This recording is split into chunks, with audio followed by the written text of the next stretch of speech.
Bonjour à tous et à toutes, je suis ravie de vous retrouver pour ce nouveau live. Nous étions quittés au mois d'octobre, donc le temps est passé. Beaucoup de choses se sont passées depuis nos derniers échanges et notre dernier atelier. Je suis ravie d'accueillir Laurent Motte d'Estrella Conseil aujourd'hui pour un atelier sur la sérénité et l'efficacité par la méditation au travail.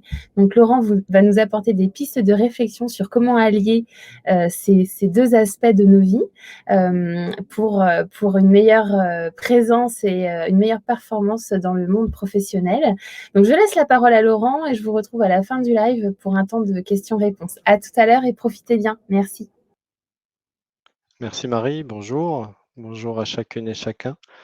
Merci d'être là. Peut-être que voilà, entre 13h et 14h, c'est un temps qui est d'habitude consacré peut-être à d'autres occupations que d'être sur un webinaire live. Peut-être aussi qu'il y a parfois saturation de ce type d'événement, d'écran. Et donc, je suis très, très heureux de vous accueillir. Je me réjouis de passer ce temps avec vous sur ces deux sujets que sont l'efficacité et la sérénité. Voilà, donc on va avoir jusqu'à 14h ensemble. Et comme le disait Marie, il est possible d'avoir des questions-réponses à travers le chat. Donc n'hésitez pas à poser des questions. Et puis aussi, il y a la possibilité de revivre après ce live puisqu'il est enregistré. Donc vous pourrez le revoir, le revisualiser et le repartager tant que vous voulez. Voilà, donc je vous propose d'échanger sur peut-être un thème qui vous parle puisque vous êtes là. Ça peut être personnellement. Qu'est-ce que c'est pour vous aujourd'hui, en fait, cette contrainte parfois ou cet équilibre à obtenir entre l'efficacité, donc la performance, la réussite, l'atteinte des objectifs, et puis en même temps d'allier la sérénité. En disant est-ce que je peux me ressentir comme étant plus calme, plus apaisé, plus serein dans les circonstances actuelles, dans les activités que vous avez, dans peut-être l'emploi, le job que vous occupez, et peut-être dans votre vie personnelle aussi, vie familiale. On va aborder tout ça, et puis bien sûr, comme on est dans le cadre de Petit Bambou qui organise cet événement, on va parler de méditation, de pleine conscience, et comment cela peut nous aider, et aussi comment elle a sa place en entreprise. Voilà un peu le programme de cette heure ensemble. Mais tout d'abord, peut-être, j'avais envie de vous partager une histoire de Mandela. Et pour vous faire attendre un petit peu, je vous la raconterai après, parce que je pense qu'elle a sa place à un moment dans le déroulé de la proposition que je vous fais là. Et donc, je vous raconterai une histoire de Nelson Mandela qui m'a en tout cas touché et que j'ai envie de vous partager sur ce lien entre comment je peux être efficace et serein en même temps. Qu'est-ce qui peut m'aider comme ressource? Qu'est-ce que j'ai comme ressource intérieure pour ça? Voilà. Et puis peut-être une dernière, une première chose. Je sais que parfois les personnes regardent un webinar et puis font autre chose en même temps, des SMS, cuisine ou voilà. Donc c'est pas un problème, c'est juste un choix en fait individuel d'être présent, attentif devant votre écran ou aussi de faire autre chose. Et en fait, j'ai choisi aussi là de vous donner le résumé en 1 minute. Voilà. Donc, si vraiment vous vous dites, moi, j'ai autre chose à faire, il n'y a pas de problème. Ou si vous dites au contraire, le sujet m'intéresse, ça peut peut-être aiguillonner votre appétit et votre curiosité. Donc, en 1 minute, qu'est-ce que je vais vous raconter? Il est possible d'être serein et efficace en même temps. Pourquoi? Parce qu'en fait, il y a à travers la pratique de méditation, par exemple, qui est un outil, un moyen, on parle de moyen habile, c'est une technique que nous pouvons déployer dans notre vie, qui a deux avantages, ou deux bénéfices, ou deux apports, appelez-le comme vous voulez. Mais je vous inviterai à le goûter un peu pendant ce webinaire. On fera une ou deux pratiques très courtes.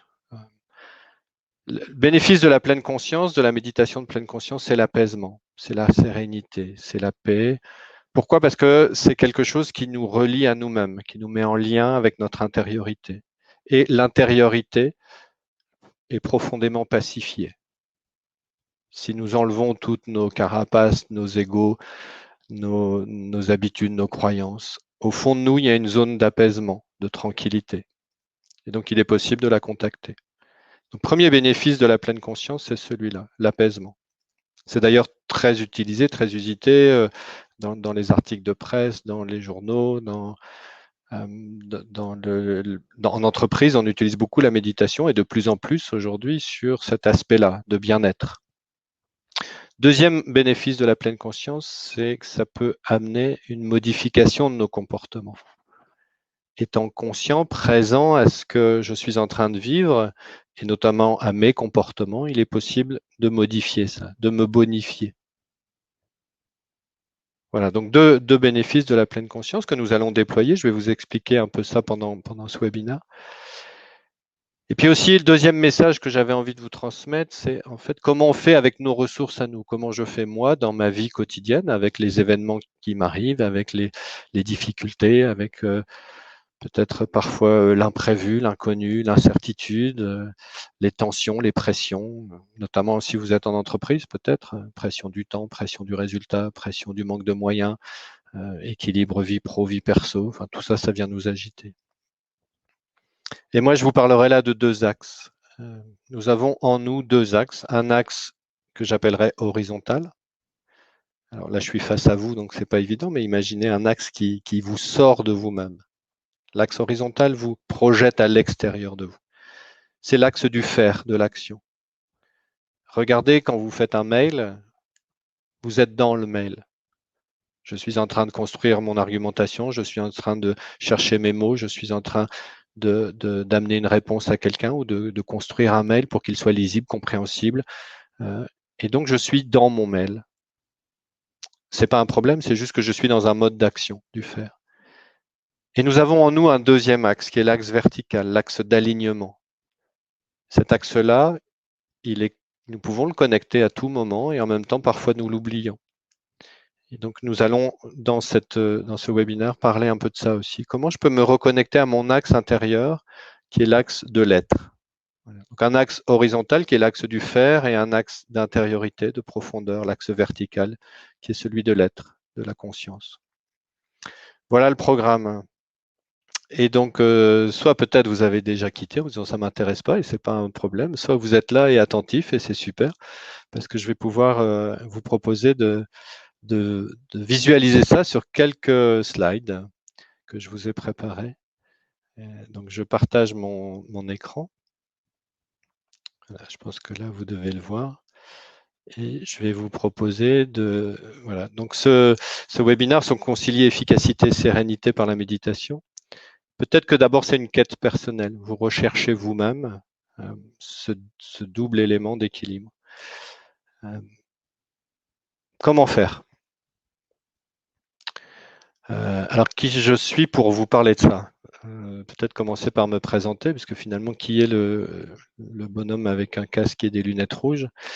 Je m'appelle Laurent Motte, j'ai 53 ans, j'ai occupé d'un poste de direction pendant longtemps dans un groupe de distribution. Et donc, j'ai managé des équipes, j'étais membre d'un comité de direction. Donc, j'ai une connaissance de ce qu'est le monde de l'entreprise et des impacts que ça peut avoir sur l'équilibre, de l'efficacité et de la sérénité. Je suis coach professionnel certifié, donc j'accompagne des dirigeants, des managers en individuel et puis aussi des équipes. Voilà, facilitateur, formateur. J'ai aussi une formation en communication non violente que j'ai suivie auprès de Thomas Dansembourg. Et puis, je suis aussi instructeur qualifié de pleine conscience de réduction du stress, qui est appelé régulièrement la MBSR, ce sont les initiales en anglais. Voilà, j'ai suivi tout le processus de qualification sur plusieurs années et aujourd'hui, j'ai la joie d'instruire ça et notamment de le diffuser en entreprise. Voilà. Mes 4 leviers sur lesquels j'agis sont les émotions, le sens, la confiance et les relations. Ce sont des axes profondément porteurs de sérénité et d'équilibre lorsqu'ils sont bien positionnés pour l'individu et aussi dans l'entreprise. Comment l'entreprise peut être porteuse de sens, peut amener de la confiance, dans lequel les relations sont saines et dans lequel la place émotionnelle est présente, tout ce qui est du domaine du soft skills. Donc voilà pourquoi j'ai quelques arguments peut-être aujourd'hui pour vous parler de tout ça. Alors je vous parlais de 2 axes. Alors je les ai appelés les axes de la sérénité et de l'efficacité. D'abord, nous sommes un tête, une cœur et un cœur et un corps. et souvent c'est coupé. Pourquoi? Parce que nous sommes dans un axe horizontal, je vous en parlais, du faire et de l'agir. Et donc cet axe, qui est un axe qui nous sort de nous-mêmes, qui nous porte à l'extérieur. Et je vous invite à le contacter, ça, dans ce que vous faites. Quand vous êtes en action, quelle que soit votre action, est-ce que vous êtes vraiment connecté à vous-même, à ce qui se passe en vous? Est-ce que vous n'êtes pas emporté par vos pensées, emporté par vos raisonnements? Est-ce que vous n'êtes pas finalement à l'extérieur de vous? Pourquoi? Parce que souvent, et vous avez les deux petits traits rouges, nous nous coupons consciemment ou inconsciemment du domaine du cœur, donc du domaine émotionnel, et du domaine du corps. Ça ne veut pas dire qu'il n'y a pas de ressenti, ça ne veut pas dire que notre corps ne vibre pas, ne palpite pas, ne pulse pas, ne frétille pas. Ça ne veut pas dire que notre cœur ne bat pas, que nos émotions ne sont pas là. Ça veut simplement dire que la tête, la conscience, que nous, en général, nous imaginons dans la tête, comme le mental, n'est pas attentive à ça. Et donc, quand je suis dans cet axe-là, l'axe du faire, je vais plutôt être dans un mode de réaction, de réactivité. Je vais plutôt fonctionner sur un mode de connaissance passée. Qu'est-ce que je connais? Qu'est-ce que je sais de moi? Qu'est-ce que je sais de la situation? Comment je vais vivre cette situation et renouveler les recettes que j'ai déjà?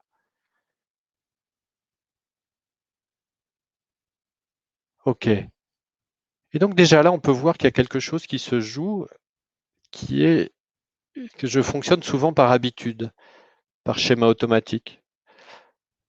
Et si je ne vais pas en moi chercher un alignement, chercher une profondeur, donc l'axe vertical, qui est cet axe d'être et de conscience, je peux passer à côté d'une grande partie de qualité d'information, de qualité de créativité, de nouveauté, d'imprévu. Et malheureusement, quand nous sommes sous stress, quand nous sommes bloqués, quand nous sommes dans des situations que nous pensons ne pas pouvoir maîtriser, nous allons plutôt nous mettre dans un axe de réaction et de réactivité, qui parfois va nous emmener dans le combat ou dans la lutte ou dans la non-réaction, dans l'inhibition, ou aussi peut-être dans la fuite. Voilà, toutes des réactions naturelles. Et si nous pouvons nous reconnecter à cet axe de conscience, d'être avec soi-même, plutôt que de sortir de soi-même, nous allons pouvoir amener une réponse. Et c'est de cette réponse que va dépendre ma sérénité. Voilà le premier schéma que je voulais vous partager d'une manière assez simple. Donc, comment nous pouvons nous relier à la tête, au cœur et au corps. Et je vais vous proposer ici une première pratique de méditation. Juste un petit temps de pause. Ce temps aussi que vous prenez pour vous, là, il est peut-être un temps cadeau, finalement, dans votre journée bien occupée. Vous vous êtes offert ce temps-là par intérêt, je pense, donc dans l'axe d'agir. Peut-être que ça vous intéresse, ce que je vais vous partager maintenant. Et puis aussi, peut-être que vous pouvez vous remettre ici et maintenant dans l'axe de conscience. Et je vais vous proposer 5 minutes d'une pratique de méditation sur uniquement la respiration, de manière à ce que vous puissiez goûter peut-être les bénéfices de la pratique. Voilà, donc je vous propose de vous installer, alors je ne sais pas où vous êtes, si vous êtes sur une chaise, sur un coussin, si vous êtes sur votre canapé, si vous êtes au bureau, peut-être dans votre voiture avec votre téléphone. Prenez simplement une posture qui soit stable. Voilà, c'est pas compliqué. La méditation, c'est super simple. On peut démystifier tout ce que nous mettons autour de la pratique de méditation. Il est possible simplement là de constater que je suis assis ou allongé, ou qu'importe la posture. Et puis, il est possible de tranquillement se faire le cadeau, et je vous invite à conscientiser ça. Juste me fais le cadeau de ne rien attendre, ne rien vouloir, ne pas me mettre d'objectif. Sortir de l'axe d'action pour vous mettre dans l'axe de conscience. Premier élément, c'est je n'ai rien à attendre. Je ne souhaite pas me détendre, je ne souhaite pas me relaxer, je ne souhaite pas me sentir bien.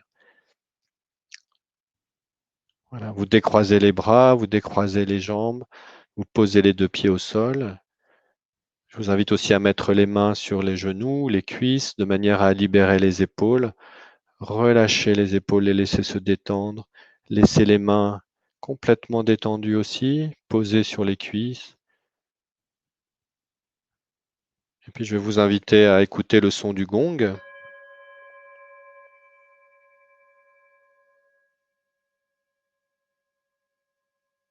Voilà, ça marque le début de la pratique.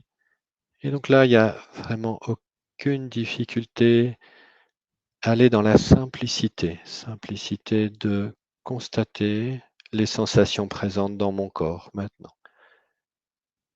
Parfois, il est aidant de fermer les yeux pour être plus dans son intériorité, constatant les sensations dans le corps, ici maintenant, pression, pesanteur, température comme chaleur ou fraîcheur, pulsation, picotement, frétillement, tension musculaire peut-être à certains endroits et choisissant de relâcher, de détendre à chaque expiration. Ok, juste c'est simplement ça. Pas d'objectif, pas d'atteinte. Je laisse faire. Constatant aussi que le corps est en mouvement malgré l'immobilité de la posture. Il bouge en fait. Il bouge par la respiration. Je vous invite à connecter cette respiration, c'est-à-dire simplement à porter votre attention sur les sensations corporelles du mouvement, peut-être en suivant le parcours de l'air, donc commençant par le nez, les narines ou la bouche, la poitrine qui se gonfle et se dégonfle, et le mouvement du ventre qui se gonfle et se dégonfle au rythme de la respiration, laissant la respiration naturelle. Ça se fait tout seul, il n'y a rien à faire.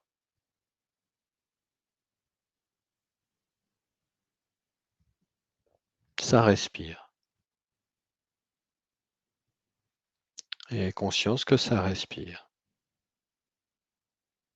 Puis peut-être repartir du ventre, constatant le mouvement du ventre, de l'abdomen, choisissant alors de relâcher les muscles du ventre, de les laisser se détendre, constatant les mouvements de la poitrine, laissant la poitrine s'ouvrir, s'amplifier à chaque inspiration et se rétracter, se refermer à chaque expiration. Et puis le mouvement de l'air qui sort par les narines ou la bouche à l'expiration et qui entre à l'inspiration.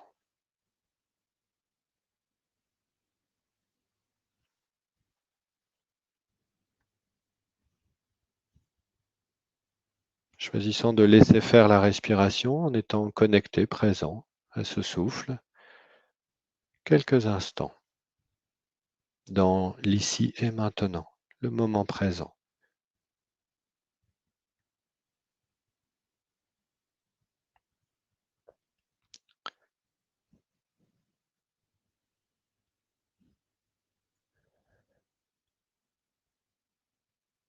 Vous allez entendre le gong tinter marquant la fin de la pratique.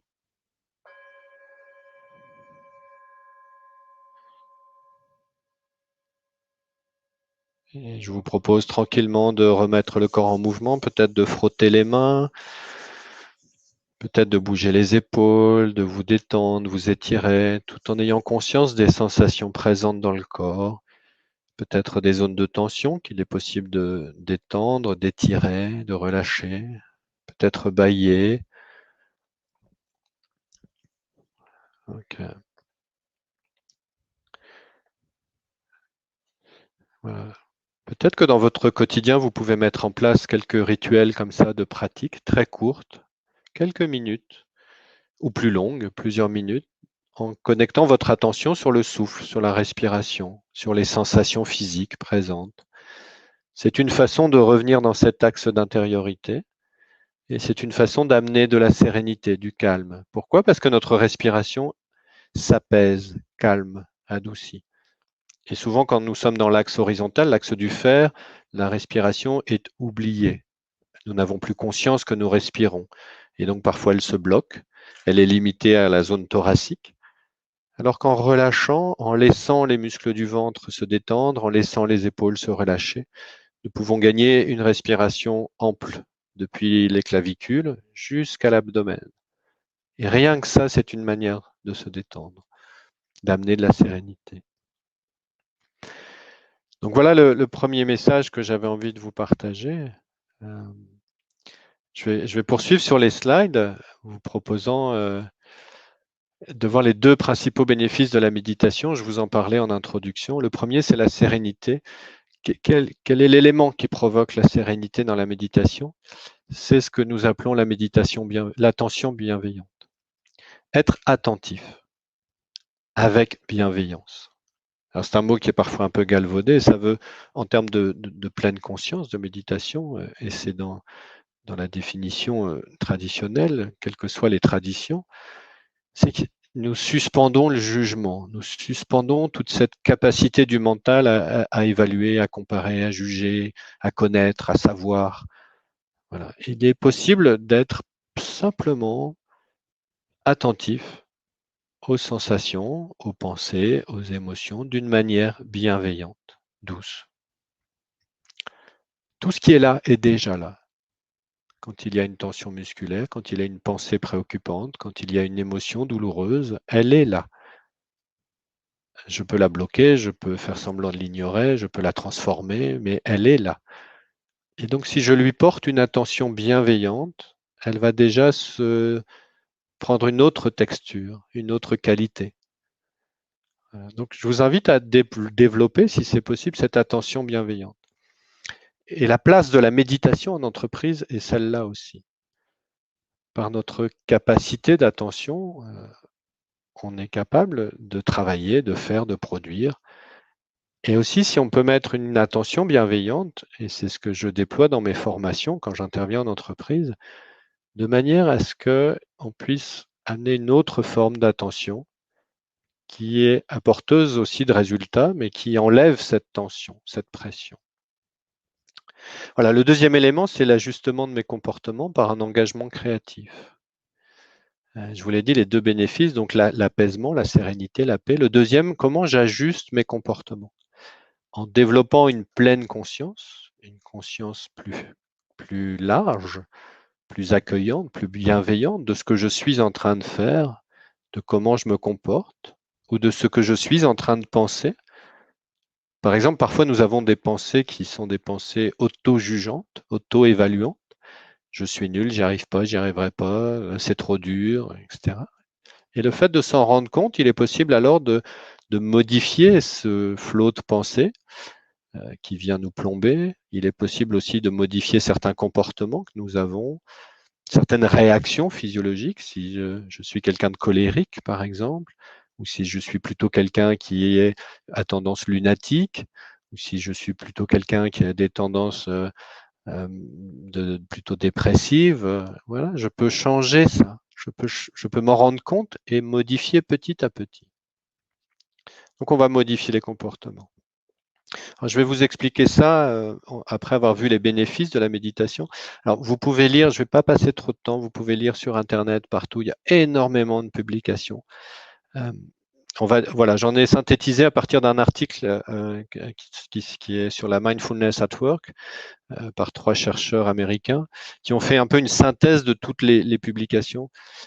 Voilà. On pourrait dire que ça réduit le stress, que ça régule les émotions, que ça calme le mental, que ça amène du lâcher-prise, que ça développe une stabilité de l'attention, que ça bonifie mes relations interpersonnelles et que ça me permet de prendre conscience de mes comportements et donc de faire émerger des comportements plus justes. Voilà. Donc l'apaisement, la sagesse, la sérénité, la créativité, la concentration, l'empathie, la lucidité. Ça paraît un peu baguette magique. C'est pas si facile. En fait, la méditation, c'est simple, mais c'est pas toujours facile parce que nous sommes pris par nos propres réactivités. Alors, quel est ce processus de réactivité? Je vous en parle de manière assez synthétique, hein, nous sommes ici dans un webinaire. Bien sûr, lorsque j'interviens en entreprise, lorsque je fais des formations, j'organise en ce moment, par exemple, une formation sur le leadership, comment on peut être un leader aligné et rayonnant en même temps, aligné et rayonnant. On aborde ça en disant, mais comment je peux changer ma réactivité?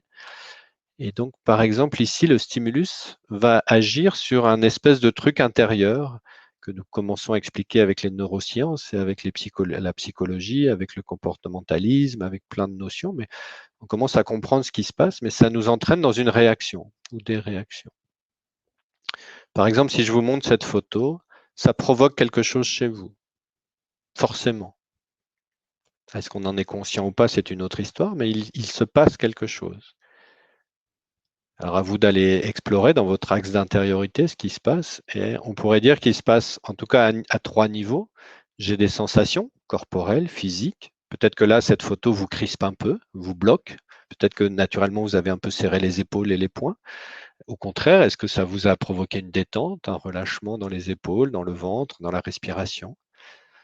Il y a des pensées qui sont présentes. Tiens, cette petite fille est marrante, ou tiens, je me demande si elle est joyeuse ou si elle est en colère, ou tiens, c'est marrant, ça me fait penser à ma nièce. Voilà, donc on pense des trucs. Et puis les émotions, bien sûr, qui sont présentes. Vous êtes peut-être ici attendri ou ému, vous êtes peut-être joyeux ou au contraire surpris. Voilà. Plein d'émotions peuvent apparaître et parfois contradictoires, mais elles sont présentes. Donc tout ça, tout ce processus-là qui se passe va se mettre en nous, va amener dans le néocortex au niveau de la zone préfrontale du cerveau là, des réflexions qui vont nous amener à être dans des comportements. Je vais agir, je vais faire, je vais réagir. Okay. Et donc parfois quand un événement vient nous perturber, nous allons nous mettre dans une réaction qui n'est pas forcément celle que je désire, ou ce comportement-là n'est pas celui qui me permettrait d'être le plus serein. Voilà, parce qu'il est basé sur de la réactivité, sur des automatismes et sur des habitudes. Prenez exemple peut-être dans vos vies, hein, quelqu'un rentre, vous êtes manager, un collaborateur qui a une capacité peut-être à vous prendre beaucoup de temps, c'est quelqu'un qui est dans son mode de fonctionnement personnel, a besoin de beaucoup de reconnaissance, beaucoup d'attention, beaucoup de manque de confiance. Donc, il a besoin d'être en permanence écouté, reconnu, entendu. Et donc, finalement, en tant que manager, c'est un collaborateur qui peut vous prendre du temps. Si vous le voyez arriver dans votre bureau avec un dossier sous le bras, peut-être qu'immédiatement va s'enclencher une réactivité chez vous. C'est encore Maurice et il va encore me prendre du temps et là j'ai d'autres choses à faire et comment je peux le renvoyer et en même temps il a un dossier donc c'est qu'il a un sujet à traiter donc comment je peux m'occuper et voir avec lui le sujet à traiter. Voilà. Vous voyez que tout ça c'est des automatismes. Ça s'est construit par notre histoire. Et donc comment nous sortons de cette réactivité pour amener de la réponse? Comment nous quittons le mode de réactivité sous un mode de réponse? Comment nous changeons nos automatismes, nos habitudes et notre réactivité? Eh bien en passant par la conscience. Et on rejoint la méditation. Et c'est là où ça a sa place en entreprise. Moi, je milite, je suis profondément convaincu que de plus en plus, les entreprises se mettent à développer cette conscience-là, sous différentes formes. Mais en tout cas, la méditation, ça a un rôle d'apaisement, mais ça a aussi un rôle pour permettre aux personnes qui la pratiquent de rentrer dans un mode de, j'appelle ça, citoyen conscient et acteur. Quelles actions je mets en place pour un monde meilleur, pour des meilleures relations dans mon entreprise, pour une plus grande efficacité dans la tâche sans créer de tension? OK. Et donc voilà, donc on pourrait se dire que je passe d'un mode je subis des sensations, je subis des pensées, je subis des émotions, voilà, elles sont là, elles sont présentes, à un mode qui est je prends conscience, donc je ressens, je pense et je fais. Et moi, j'appelle ça dans mes formations, dans mes coachings de managers, de dirigeants, l'engagement créatif. Comment est-il possible de rentrer dans un mode différent, qui est le mode de l'engagement créatif? Je vais amener des solutions, amener de la créativité, je vais m'engager, c'est-à-dire que ça demande du courage, parce que ça m'oblige à sortir de mes automatismes et mes habitudes, mais je vais aller dans l'engagement créatif. Voilà. Je ne sais pas comment ça résonne chez vous, je ne sais pas quel est le processus qui s'enclenche dans votre boîte noire, tandis que vous entendez tout ça. Mais en tout cas, j'ai plaisir à vous le partager et puis on aura peut-être des échanges, questions-réponses après. Alors rassurez-vous, l'histoire de Nelson Mandela va arriver et je pense qu'on peut la mettre ici. Euh, concrètement, ça veut dire quoi cet engagement créatif? Alors je vous rapporte une histoire qui a été racontée de manière indirecte par John Carlin. John Carlin, qui est un journaliste qui a écrit le livre Invictus. Je ne sais pas si vous avez vu ce film. C'est un film qui raconte l'histoire de l'équipe sud-africaine de rugby dans laquelle Nelson Mandela a joué un rôle puisqu'il a insisté pour avoir un mélange de joueurs blancs et noirs de manière à ce que ce que l'apartheid, en tout cas, ça l'a aidé politiquement. Voilà. Donc, John Carlin a écrit ce livre puisqu'il était en contact avec Nelson Mandela. Et un jour, il s'est retrouvé dans le bureau de Nelson Mandela. Et puis, la nouvelle est arrivée que Chris Hani, qui était un frère d'armes de Nelson Mandela de l'ANC, ils se connaissaient depuis de nombreuses années. Ils avaient lutté ensemble pour la fin de l'apartheid. Chris Hani avait été tué par un blanc. Et l'enquête a prouvé après que c'était même un commanditaire blanc qui avait organisé l'assassinat. Et donc, le jour de la nouvelle, Mandela était dans son bureau. Et donc, son ami a été assassiné, son ami noir. Et Mandela a pris un petit temps où il a été statufié, rapporte John Carling. Mandela a été immobile. Il est resté comme une statue, ne parlant à personne, n'intervenant pas, juste fermant les yeux et restant complètement dans son axe d'intériorité.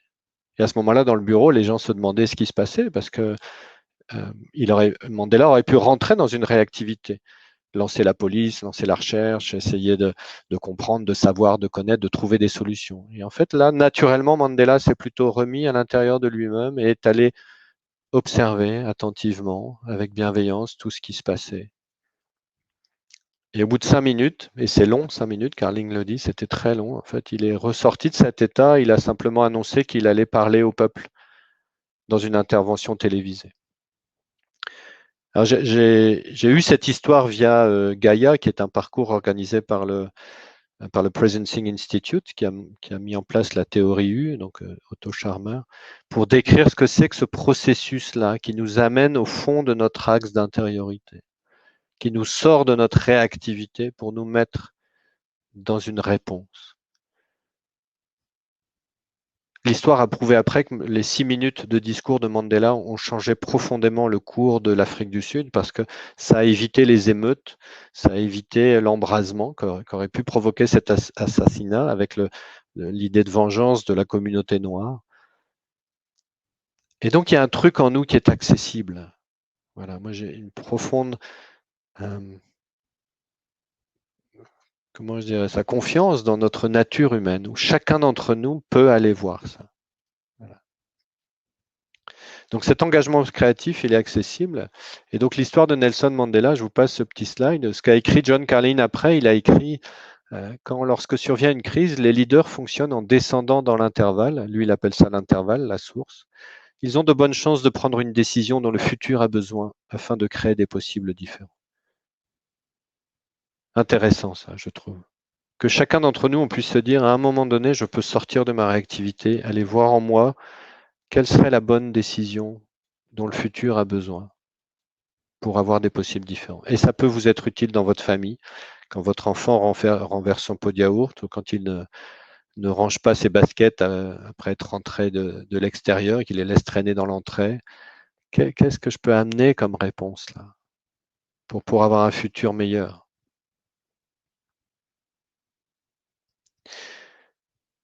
Et une des solutions, c'est de dégainer l'empathie. Voilà, ça c'est un élément clé de la pratique de méditation. Et c'est un élément qui parfois n'a pas sa place en entreprise, ou en tout cas qui est minimisé ou qui est ou bien difficile à mettre en œuvre. L'empathie pour soi-même et l'empathie pour les autres.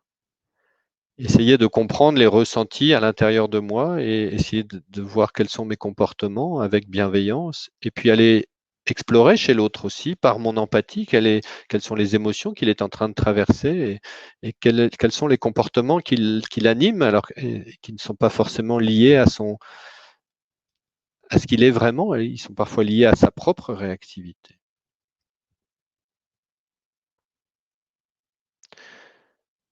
Voilà, je pense qu'il y a pas mal d'informations déjà. Moi, je vais vous proposer encore quelques minutes d'attention, puisque si ça vous intéresse, bien sûr, de voir la suite. Après ces éléments-là, donc qui sont pour moi fondamentaux et qu'il est possible, à travers des formations, à travers de la pratique, de déployer. Je vais vous montrer maintenant comment on peut faire, comment on peut mettre ça en œuvre en entreprise. 2 axes de mise en œuvre. Le premier, il est vers la sérénité. Donc, c'est en lien avec les bénéfices de la méditation. Donc, l'axe de sérénité, l'axe de bien-être, l'axe d'apaisement, c'est lié souvent à la qualité de vie au travail. Donc, dans ce cadre-là, il existe la possibilité de mettre en œuvre des conférences de sensibilisation, donc ouvertes à tous les collaborateurs, des séances de découverte, où il est possible de pratiquer un peu la méditation, d'avoir des informations, de faire quelques séances de méditation. Et puis parfois des séances aussi plus récurrentes qui sont en ligne ou en présentiel. Voilà. Et Petit Bambou et Marie là s'en occupent. Elle est en charge de développer ça chez Petit Bambou. Donc il est possible de vraiment déployer en entreprise, en fonction des besoins de l'entreprise, toute une différente palette de moyens pour amener de la qualité de vie au travail, pour amener de la sérénité, de l'apaisement. Deuxième axe, c'est transformation des rituels et des rythmes de l'organisation. Et là, on va plus en profondeur. Et là encore, il est possible, avec de la méditation, avec du coaching, avec de la communication non violente. Et donc, c'est ce que je fais dans mon quotidien aussi. Je fais aussi j'anime régulièrement sur la qualité de vie au travail et puis j'anime aussi régulièrement sur des parcours de formation. Aujourd'hui, j'ai un parcours qui s'appelle Efficacité et sérénité pour amener les collaborateurs, les managers, les leaders à changer. On est dans les deuxièmes bénéfices de la pleine conscience.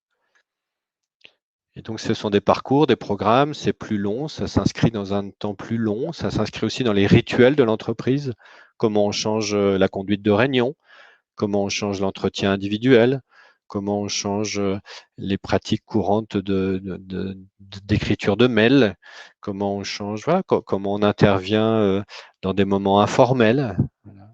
Et même, on peut le faire aujourd'hui en distance, avec des outils à distance.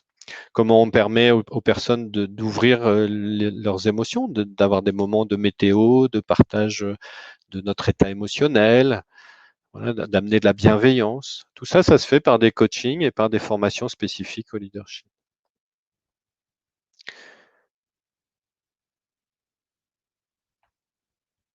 OK. Alors peut-être un exemple concret, puis après on refera une pratique avant que je vous montre la suite.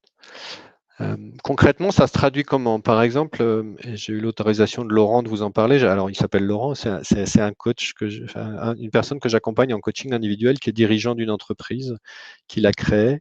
Et il est en train aujourd'hui de monter il est en train de finaliser une levée de fonds.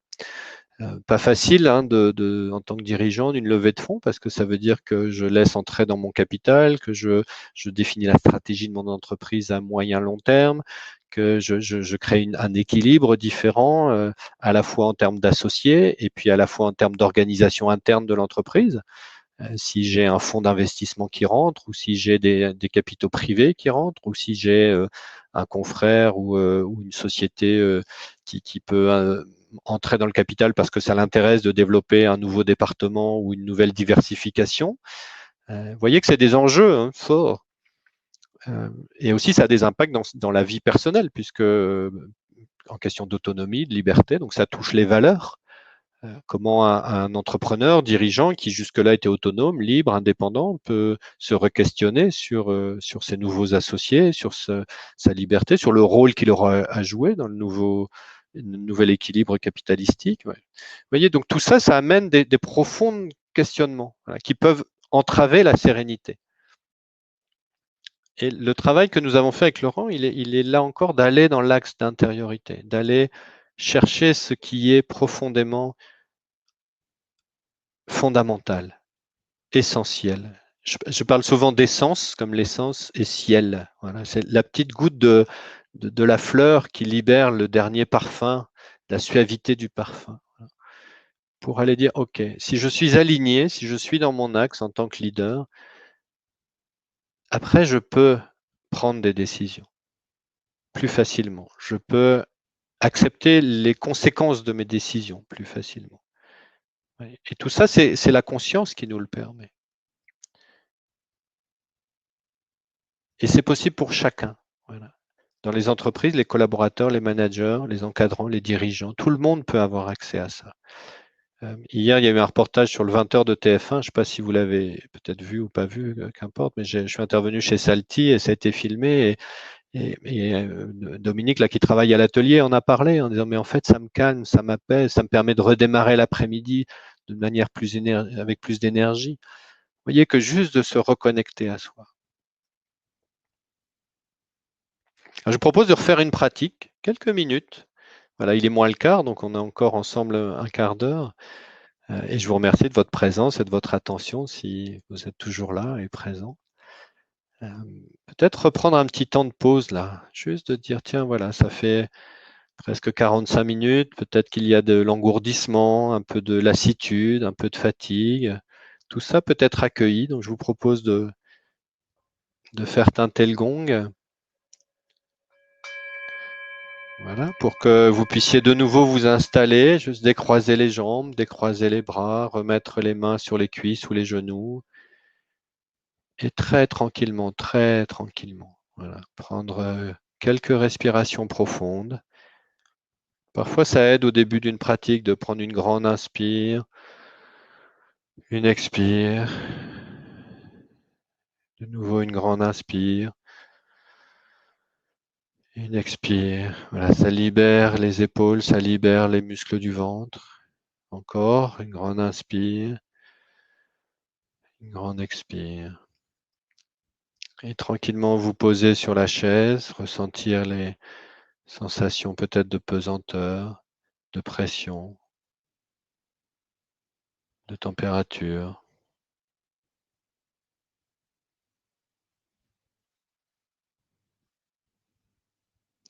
Vous connectant à votre souffle, votre respiration et aux mouvements liés dans le corps, l'épanouissement, l'ouverture, l'élargissement, la rétractation, la fermeture, toute cette alternance brève et en même temps peut-être profonde.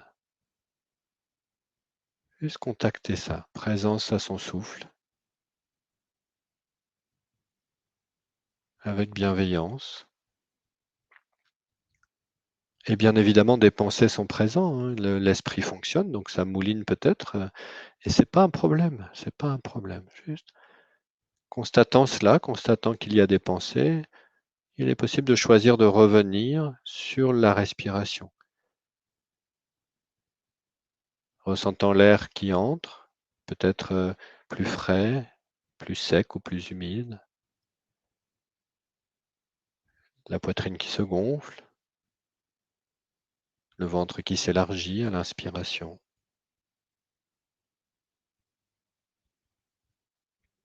Et puis le ventre qui se rétracte à l'expiration, la poitrine qui se dégonfle et l'air qui est expulsé, sans doute plus chaud, plus humide, voilà, suivant le rythme de la respiration, un rythme naturel, ne cherchant rien, ne voulant rien, ne souhaitant rien, si ce n'est l'intention d'être présent et attentif à ma respiration, moment après moment.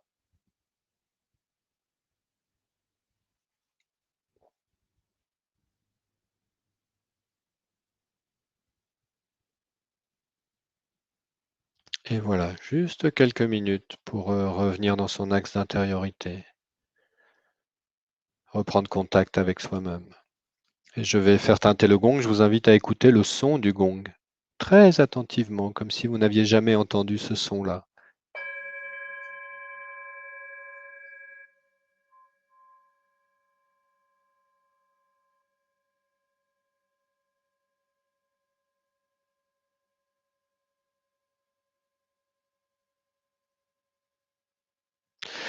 Et voilà.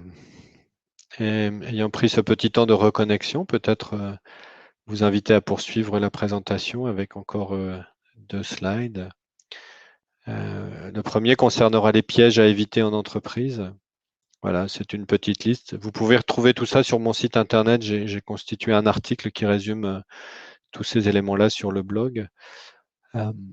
Quels sont les pièges en général que je rencontre dans les entreprises? C'est ne pas promettre la lune. On n'est pas dans le cas d'une potion magique. Parfois, les entreprises veulent faire voilà, ont une politique sociale ou une politique extérieure dans le cadre du RSE, de dire on s'occupe des salariés, on s'occupe des employés, et puis on va mettre en place quelque chose qui va pouvoir sauver tout le monde. Pas du tout.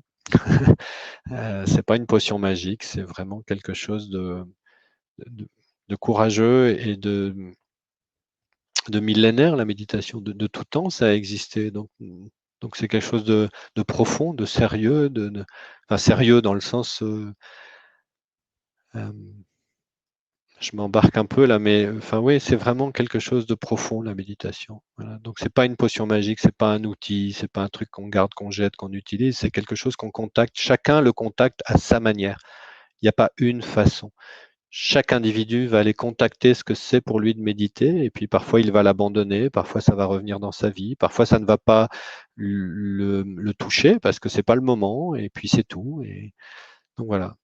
Deuxième, c'est laisser la base du volontariat. Je pense qu'on ne peut pas imposer à quelqu'un de suivre des programmes de pleine conscience, de méditation. En tout cas, on peut l'inviter à venir à des séances de découverte ou des séances de pratique, mais pas suivre des programmes complets. Donner les moyens. 2 freins en entreprise. Le premier, c'est on n'a pas le temps. Le deuxième, c'est on n'a pas d'argent. Voilà, levez ça si vous voulez mettre ça en entreprise. Et souvent, les moyens moi en tout cas, quand on m'a contacté, c'était soit des collaborateurs qui se réunissaient, qui le faisaient en proposant à leur hiérarchie, en disant voilà, on aimerait bien mettre ça en place dans l'entreprise, donnez-nous un peu de moyens. Parfois, c'est à travers le CE, parfois, c'est à travers un budget RH, parfois, c'est à travers un budget de cohésion d'équipe, qu'importe. Mais donnez-nous les moyens et on le met en place. Donc, il peut y avoir des éléments, enfin, une intention au départ qui vient des collaborateurs. Et puis, parfois, c'est aussi la direction des ressources humaines ou la direction générale de l'entreprise qui amène ça dans son processus et dans son souhait de développer en entreprise à la fois du bien-être et à la fois des changements de comportement. Mais donc, les moyens sont importants. S'assurer de la cohérence de la culture et de l'ADN de l'entreprise. N'utilisons pas la méditation comme une rustine. Voilà, des entreprises très dures et qui ont des ambiances de travail parfois délicates, je veux dire ça comme ça politiquement, peuvent choisir ces moyens-là, mais ça ne peut pas marcher, ce n'est pas une rustine.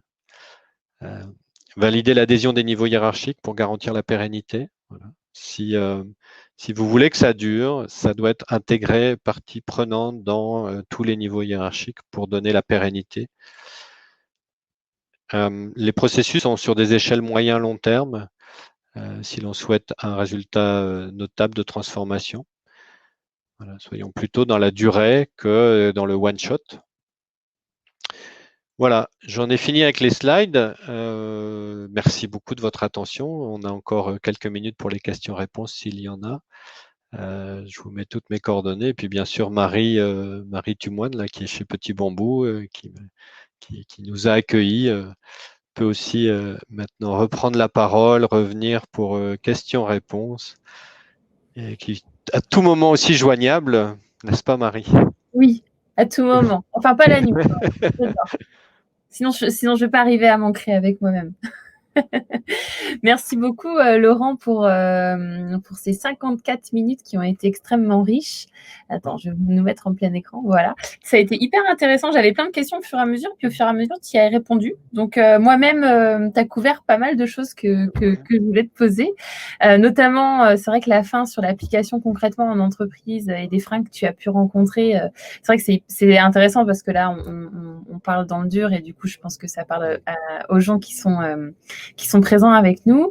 Alors, est-ce qu'on a des questions? On a eu remarques ou questions pendant l'atelier, notamment une personne qui nous disait que la méditation le rendait nerveux et qu'il avait du mal avec le lâcher prise et à rentrer dedans. Alors, est-ce que tu as peut-être comment s'initier, comment arriver à passer cette étape où effectivement on n'a plus l'habitude de se poser, on n'a plus l'habitude de juste s'ancrer à notre respiration, et cet état-là peut effectivement nous rendre un peu nerveux quand on s'est déconnecté de ça depuis des semaines, des mois, des années. Donc, est-ce que tu as des conseils à nous apporter par rapport à ça? D'abord, merci de la question parce qu'elle est fréquente. Beaucoup de personnes vivent ça. Quand on leur dit arrêtez-vous, respirez, tout de suite il y a de l'agitation. Alors c'est un des empêchements qui a été bien décrit dans la méditation. Donc c'est pas un problème, c'est juste que c'est présent. Donc déjà se détacher que ça puisse être un problème. Voilà, donc c'est une réactivité. On parlait de l'axe de réactivité. Voilà, c'est une réactivité normale du corps et du cœur et de l'esprit qui à un moment dit mais ça me va pas. Donc l'esprit va essayer de prendre le relais pour proposer des solutions, pour dire lève-toi, bouge, fais autre chose, ça te va pas. Il y a une tension qui va se créer à l'intérieur. Il y a une émotion peut-être de colère. Voilà. Donc tout ça en fait c'est complètement normal, c'est fréquent. Et aussi on est bien là dans l'axe de réaction. Donc ça illustre là où on se met. Donc la solution que je propose souvent dans ces cas-là, c'est faire des séances très courtes. 3 minutes, 4 minutes, de 5 minutes. Il est possible d'écouter des applis, il est possible de le faire en silence, il est possible de le faire avec de la musique. Mettez-vous une musique douce, posez-vous et juste fermez les yeux, respirez. Et puis, ça peut être 3 minutes, ça peut être 5 respirations. Donc, première solution, c'est d'amener plutôt des petites séances très courtes, régulières. Et quand vous constatez qu'il y a de l'agitation, qu'il y a de l'énervement, que ça ne va pas, c'est juste rester un petit peu avec ça.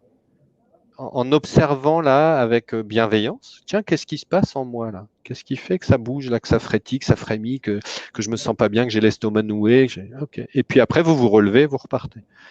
Donc ne cherchez pas à résoudre, cherchez simplement à prendre contact avec ça. Deuxième solution, c'est lorsque vous faites quelque chose, vous cuisinez, vous jardinez, vous êtes en voiture en train de conduire, vous avez votre petit garçon dans la main en train de marcher, prenez un temps de conscience sans objectif. Voilà, je sens sa main dans ma main, par exemple, ou je sens la terre sur mes doigts, ou je cuisine, je sens l'odeur du poulet que je prépare. Voilà. C'est des temps de conscience qui amènent cette qualité. Et il n'y a pas de pression, il n'y a rien à atteindre là. C'est juste développer ça. Et plus vous déploierez ces moments de pratique et ces moments informels où vous êtes connecté à vos sensations, vos ressentis, vos sens, l'odeur, l'ouïe, l'odorat, le goût, plus vous ferez ça dans vos journées et plus ça deviendra quelque chose d'accessible.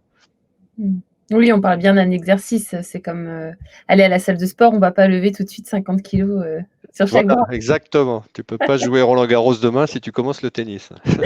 C'est ça. Donc y aller tranquillement pour les personnes qui ont plus de difficultés au début. Et comme tu l'as dit, nous, dans l'application, on a des séances très courtes. On a la cohérence cardiaque aussi, basée sur la respiration, qui peuvent aider à introduire ces moments d'observation de la respiration et d'ancrage du moment présent. Alors, en autre question, alors je le dis à haute voix tout de suite, oui, il y aura un replay. Alors, sur notre page LinkedIn, et je mettrai la vidéo sur notre channel YouTube également, où on a fait une playlist méditation et travail, où vous retrouvez tous les ateliers qu'on a pu faire sur LinkedIn, comme aujourd'hui. Voilà pour le petit aparté sur les replays. Je le mettrai aussi sur ma page, donc je pense. Voilà. De sources multiples, du coup. Sources multiples. Du coup, on a Emmanuel qui nous pose une autre question qui est extrêmement intéressante par rapport au contexte actuel. Donc, je vais la lire, sa question, pour ne pas déformer, je préfère. En cette période où beaucoup ont intégré ou ressentent le caractère non essentiel de leur rôle social, comment favoriser l'alignement personnel? Oui, bonne remarque. D'abord, la réponse, je pense qu'elle est personnelle, elle est individuelle. Donc, c'est aller voir en soi, en fait, ce qui se passe. Il est possible aussi après d'être accompagné. Moi, ce que j'irais voir là, c'est que, en fait, on parlait des stimulus. Là, je vous ai montré la photo de la petite fille. En fait, il y a pas mal de stimulus en ce moment. Ce que j'appelle un stimulus, c'est un événement, en fait, simplement une information. On capte un truc au journal télévisé, on capte un truc parce que quelqu'un nous dit quelque chose. On est en voiture, on voit une affiche. Voilà, il y a pas mal de bruit en ce moment, en fait, et il y en a toujours et de plus en plus. Et parfois, ça vient nous désaligner. Enfin, en tout cas, je parle de mon expérience personnelle. Et donc, comment me sentir utile, comment avoir un rôle social, comment contribuer plus à quelque chose. Ça peut venir parfois perturber parce que sur les réseaux, on peut s'apercevoir qu'il y a des gens qui font plein de choses et on se dit, bah, ils sont formidables. On peut être soumis à ces stimulus-là qui viennent nous agiter. Et aussi, peut-être qu'il est possible là de dégainer l'empathie dont je parlais tout à l'heure pour soi-même, en fait. Tiens, finalement, ok, je suis quand même une bonne personne et je suis en train de vivre des trucs et comment je peux ouvrir l'engagement créatif là-dessus? Comment je peux aller amener de la lumière, de la compréhension avec bienveillance et puis peut-être initier des petites actions, voilà, tout doucement, petit à petit. Je ne sais pas si j'ai répondu, mais en tout cas, Oui, je pense que c'est ce qui vient là, c'est que beaucoup de bienveillance pour soi-même, beaucoup d'empathie, voilà, certaines personnes vivent des périodes très dures et souvent elles se rajoutent une deuxième souffrance qui est de s'auto-juger, s'auto-évaluer, se condamner, et peut-être qu'on peut lâcher un peu ça, se faire le cadeau. Par la pratique de méditation aussi, ça permet d'amener beaucoup de bienveillance, de tendresse pour soi-même. On parle beaucoup de ça dans les pratiques. Oui, puis peut-être diminuer un petit peu nos apports de stimulus en ce moment. Peut-être refaire des choses qu'on aime tout simplement, quoi. Cuisiner, aller dans la nature, s'occuper de sa famille, nettoyer son garage qui a besoin d'être trié, j'en sais rien. Il y a plein de trucs en fait qui peut-être peuvent redonner un peu d'apaisement. Et de légèreté peut-être dans notre quotidien. Dans notre quotidien, effectivement. Merci Emmanuel pour le partage. Oui, Laurent, pardon, je t'ai coupé, tu voulais. Non, mais c'est parce que tu parlais de légèreté, je trouve ça génial, c'est que la joie a une place importante dans la pratique de méditation. C'est une des 7 qualités de l'éveil. Il y a l'attention dont on a parlé ici, il y a la bienveillance, il y a le non-jugement, puis il y a aussi c'est la curiosité, la joie, le calme, tout ça, ça a sa place. Ouais, c'est chouette et je trouve que tu as fait vraiment une belle présentation par rapport à la place de la méditation dans l'entreprise.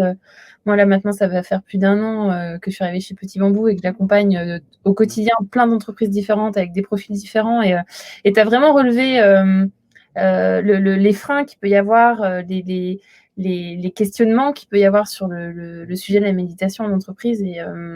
Et c'est très intéressant. Moi, il y a un point que j'ai trouvé extrêmement important et que je souligne à chaque fois que j'ai un call avec les entreprises, c'est le volontariat.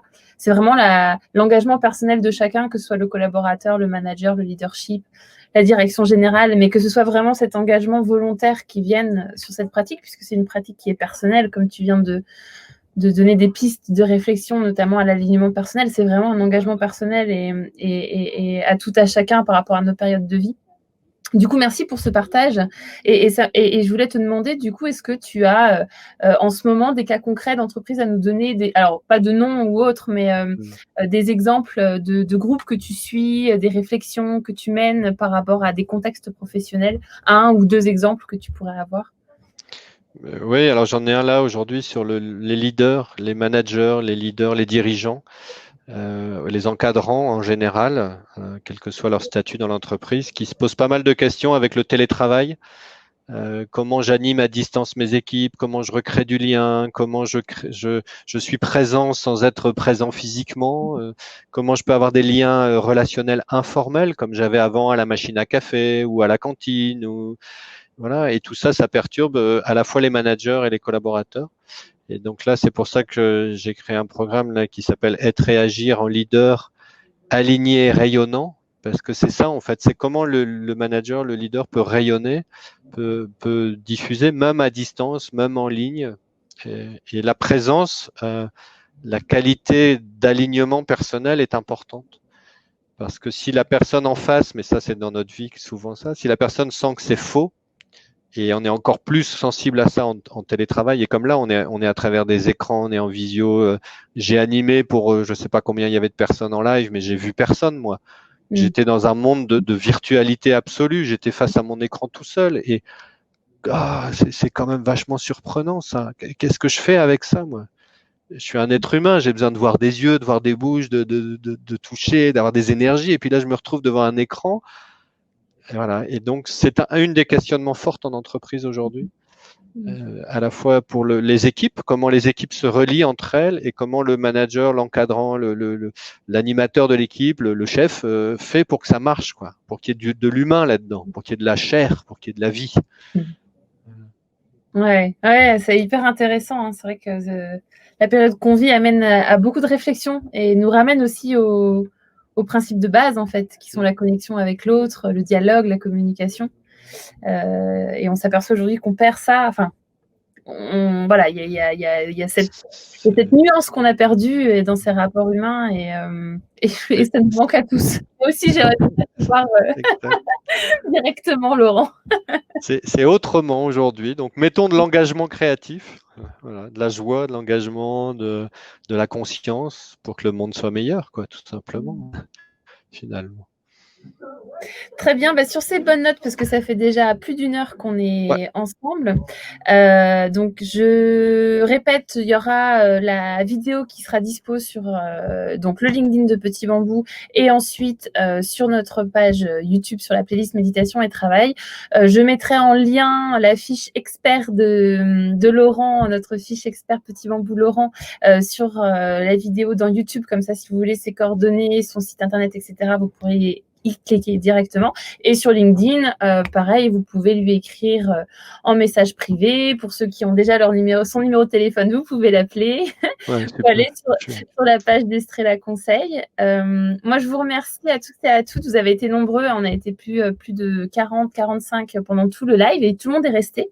Donc bravo, c'était un bon moment de partage tous ensemble. Je vais laisser, comme je fais à l'habitude, je vais laisser Laurent la note de fin et moi je vous dis à très bientôt pour de nouvelles aventures sur LinkedIn.